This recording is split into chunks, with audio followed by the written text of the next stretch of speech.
Alors, comme mon camarade communiste qui vient de s'exprimer à l'instant, nous soutenons au présidentiel la candidature de Jean-Luc Mélenchon, comme vous le savez. Et nous, pour ce qui nous concerne, la France Insoumise, nous avons un programme qui s'appelle l'Avenir en commun. Je ne vais pas vous le détailler, vous pouvez vous le procurer où vous voulez pour 3 €, et vous aurez tous les détails des mesures que nous proposons. Je vais simplement insister sur ce qui nous rassemble aujourd'hui, une fois de plus dans la lutte dans les rues, c'est la défense du service public. Alors qu'est-ce qu'on propose? Vous allez voir que ça ressemble beaucoup à ce qui vient d'être dit, c'est pas étonnant, on partage les mêmes valeurs à 95%, à 99%, je sais pas, avec nos camarades communistes.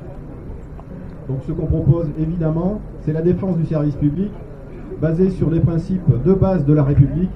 Je vous rappelle la devise de la République, liberté, égalité, fraternité. Égalité, ça veut dire quoi? Ça veut dire égalité d'accès de tous les citoyens à tous les services publics. Les Cantaliens, par exemple, ne sont pas des citoyens de seconde zone. Ils ont le droit d'avoir accès à la santé sur l'ensemble du territoire. Ils ont le droit d'avoir accès aux grands services publics, énergie, poste, transport ferroviaire, etc. Ils ont le droit aussi d'avoir un enseignement de qualité. Alors je vais vous donner quelques exemples des mesures qui sont portées par notre programme L'Avenir en commun. Donc pour ce qui concerne l'énergie, concrètement, qu'est-ce qu'on propose? On propose de créer un grand groupe public de l'énergie, renationaliser les grandes entreprises de l'énergie, arrêter la privatisation des barrages, ça aussi ça nous concerne directement dans le Cantal, et puis faire en sorte qu'on recrée un tissu de services publics sur l'ensemble du territoire, avec comme objectif, non pas la rentabilité financière, mais bien ce que je vous ai dit, l'égalité de traitement. C'est ça qui est le fil conducteur de ce que nous proposons. Pour la Poste, même combat, recréer un réseau postal sur l'ensemble du territoire. Pour l'enseignement, si on veut faire très très rapide, le Cantal a été concerné parmi les premiers par la signature d'une convention avec l'éducation nationale qui a abouti à ce que les écoles primaires soient pour beaucoup rassemblées dans des groupements intercommunaux, avec plusieurs écoles rassemblées en une seule, soi-disant pour atteindre une certaine taille critique. Nous défendons le fait, qui est reconnu d'ailleurs scientifiquement par tous les chercheurs, que l'enseignement en classe unique est aussi une bonne chose, peut-être aussi, une bonne chose pour les élèves qui le suivent. Ça permet de leur éviter d'avoir à faire des grands trajets par des ramassages scolaires et de maintenir des écoles sur les zones très rurales pour avoir la possibilité qu'il y ait de la population qui reste dans les zones très, très rurales. Voilà. Donc nous défendons la classe unique, le maintien des classes uniques partout où ça peut être nécessaire. Ensuite, si on parle du ferroviaire, pas besoin de vous faire un dessin.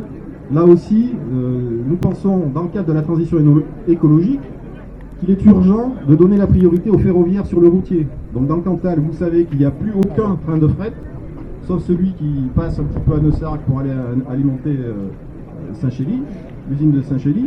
Mais sinon, pour le reste du département, plus aucun train de fret. Évidemment que ça fait partie de nos priorités, recréer du trafic ferroviaire fret, et maintenir l'ensemble et développer la desserte des voyageurs, y compris dans les zones très rurales comme nous. Vous savez qu'avec la partition en région, la délégation des TER et la volonté de les privatiser, si on laisse faire, d'ici quelques temps, la gare d'Aurillac, je pense que ça risque de devenir une gare routière. On n'aura plus que des autocars si ça continue. Voilà. Tout ça, bien entendu, la mise en cohérence de tout ça, c'est l'idée qu'il faut s'attaquer aux causes du mal. Alors les causes du mal, c'est bien la financiarisation de l'économie, le fait que tout est mis en œuvre pour maximiser les profits des grands groupes, et ceci, pour ce qui nous concerne, c'est mis en œuvre dans le cadre de l'Union européenne. La plupart des privatisations des grands services publics se sont faits dans le cadre de directives européennes.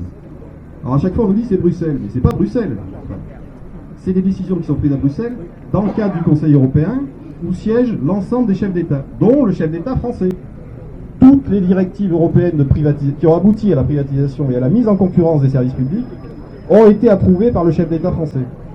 Donc si nous arrivons au pouvoir, si Jean-Luc Mélenchon est élu, vous aurez une certitude, il n'y aura plus ce genre de directive. Lui ne le laissera pas faire, il dira non.